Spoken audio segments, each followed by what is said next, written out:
আমি লাঞ্চে খেতে বসেছি বলবো বিরিয়ানি, আলু বিরিয়ানি আর চিকেন চপ। আর দেখুন এখানে পেঁয়াজ দিয়ে দিয়েছে মা, মানে এখানে পুরো হোল স্যালাড আছে। তো আমি এখান থেকে একটা লঙ্কা নিচ্ছি। তো আমি এখন রাইসটা টেস্ট করবো। তো আমি এখন এই আলুটা নিয়ে নিচ্ছি।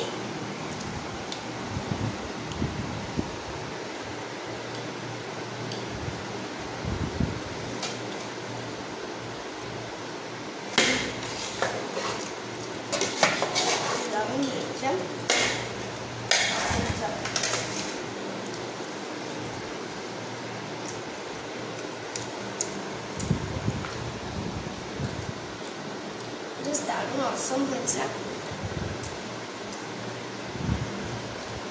তারপর বাই, নেক্সট ভিডিওতে লাইক সাবস্ক্রাইব